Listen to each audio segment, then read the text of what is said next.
We made it to the end of July, and my garden is still going strong.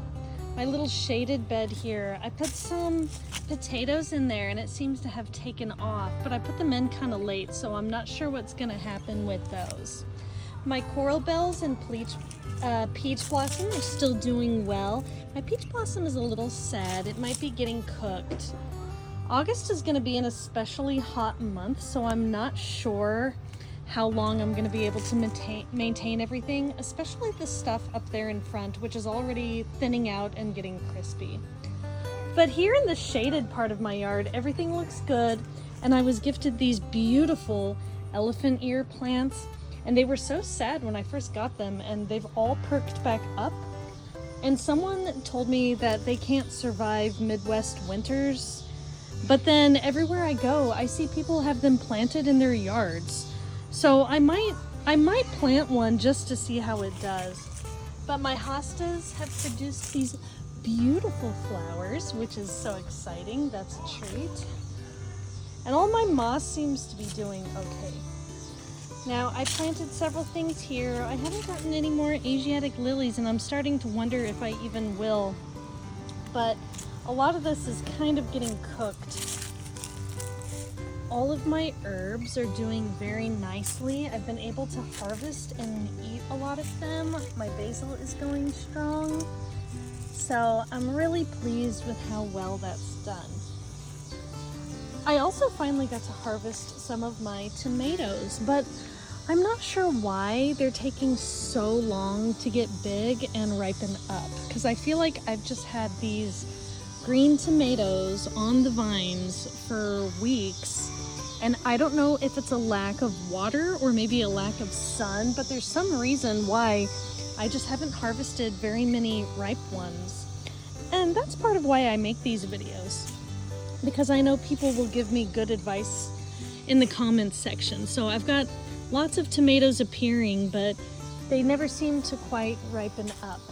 But as you can see, this whole bed has become a little unruly. The cucumber plant spread out all over the place. Probably next year I'll use another one of these cages to kind of keep it upright and make it a little more manageable. But I've enjoyed my nasturtium blooming. I have butterflies out here every morning, which is such a pleasure. So here's another one that's producing a ton of tomatoes, but nothing seems to be ripening or getting bigger. And then I have another tomato plant. I have my adorable okra plant where I've harvested several different pieces of okra, and I'm definitely doing that again next year because it was so much fun. And another tomato plant. I don't know how I ended up with so many tomato plants. I even had a bunch of tomato plant volunteers because I used soil from my compost bin, and I'm pretty sure there were seeds there. I don't know what this little guy is, but we'll see how he does. I'm definitely going to continue to water all these containers. There's potatoes in there, but they got kind of wimpy. We'll see what happens. I planted some, I believe these are peas. Yeah, and they're actually producing. Isn't that exciting? I didn't even know those were going to make an appearance. And I can't remember what this guy is. But you know what? We'll find out. And again, more volunteer tomatoes. That's too much in one pot, so I might have to thin that out. Here I've got some butterflies happy to make an appearance hanging around my beautiful morning glory vine. Some people hate morning glories, but I just love them. I think they're so much fun. They're just beautiful, but I know they will take over a yard if you let them.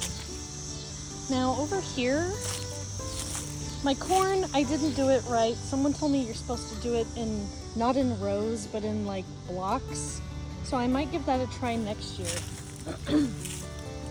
And also next year, I'm gonna use up more space in the easement. I'm thinking about just putting a couple of little raised beds in the middle and planting inside of them, and then maybe doing mulch around the edges or something else.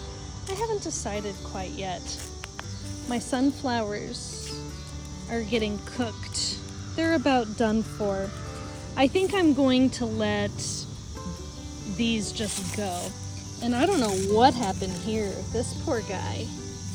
The outer leaves are still good, but it looks like the ones closer to the base are on their way out. So I doubt I'm gonna get any more squash anyways. So I'm probably just gonna let the hot summer heat take over the easement. And this one was in too shady a spot to really produce anything, so I never got any fruit off of that one. But it's been a super fun summer, and it's wrapping up nicely. I'm gonna keep all of my containers going throughout August because these are much easier to maintain and control the water as opposed to the ones that I planted in the ground. So I love all of the advice and all of the feedback, and hopefully I get some more tomatoes in August. Fingers crossed.